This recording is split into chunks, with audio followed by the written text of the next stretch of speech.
I'm back! Did you miss me? Probably not, but for the sake of this video, let's say you did miss me. So, I decided to come back and make a special video for you all today because it is the middle between Valentine's Day and Mira and I's year-and-a-half anniversary. Why do I celebrate half anniversaries more than actual anniversaries? Well, I'm very lazy in case you haven't noticed by the state of my channel, so anytime I can kill two birds with one stone, I'll take it. Now, without any further ado, let's begin. But not actually begin because there's a few more things to note. Now you may notice the speed art visual. Now that is just something nice to look at as I talk and also to demonstrate why I don't do speed paints, because my process is rather uninteresting, but anything's more interesting than my face. Also, this image was based off of this image, so thank you to whoever made this. Hopefully I'll have tracked down the artist to give proper credit by the time this is edited. Lastly, I'll be saying things like you and your partner rather than saying you and your partner or partners. I have no hate for poly relationships, it's just easier to mention two people in a couple for example's sake. Plus, I haven't had any experience in a poly relationship. So, how's about we talk about what you're here for, my dating experience. That's why you're here, right? You did read the title of the video. Maybe. Anyway, now I am no expert on dating or love, but I have experience from my own relationships and from watching others, and perhaps some of it might be helpful. When it comes to relationships, obviously the first thing is meeting, either in person or online. Now how do you find your soulmate, you might ask? It's simple. You need to go outside, take a step back from this computer, and just see the world. To meet someone, you need to take that first step. Clean yourself up, or at least just don't look like you crawl out of bed, and go do something. Go to a fair, or a museum, or a library. Just go somewhere you like to be or would like to be. Getting yourself out of your comfort zone is probably the best way to meet new people. Now, you technically don't have to go outside, but I would still recommend it. But it is 2019. You can meet people online as well.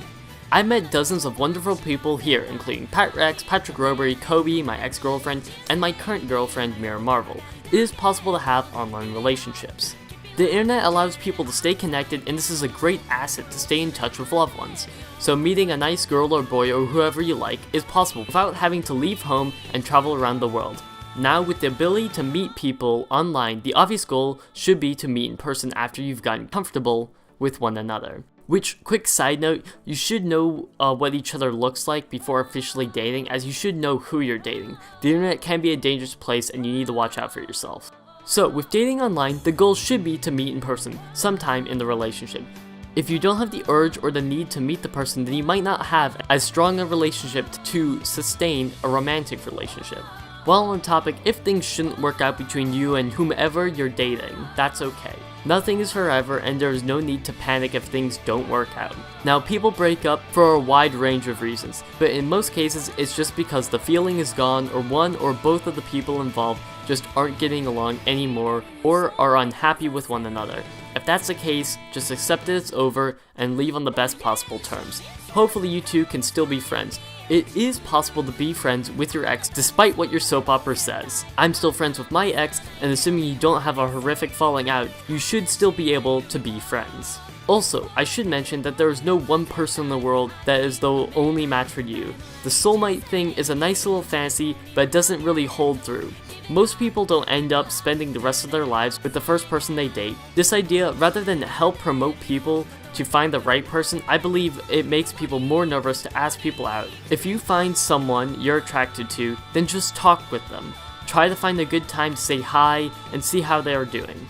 If that doesn't work out, then just move on. Maybe you can be friends and look for a partner elsewhere. Take some risk and see where they get you. Mira took a risk telling me how she felt about me, and look where that got us. We've been dating for a year and a half now, and with no visible sign of splitting up anytime soon. It's taken a lot of effort, but all relationships do, especially online. With relationships, you gotta be willing to put in effort and make time for one another. It can be as simple as just getting a drink together, or as over the top as getting dinner, going to the movies, and spending the night together. Just spending time together, doing something you both enjoy is key to a relationship. Even online relationships, you can do things together. Texting and video calling are essential. With dating online, video calls is basically as close as a date you're going to get until meeting up in person. So be sure that you two can call each other and stay in touch. Mira and I call about once a week and also celebrate special dates with a call as well. And even if we can't call on the exact date, we still celebrate events together when we can, and that's worked out pretty well for us. Another thing you can do to stay in touch in terms of connecting with them as a person, you can make notes of important things, like things they like to do or important dates. As silly as it sounds, it does help. I have a selection of Mira's interests written down, but I can remember those pretty well.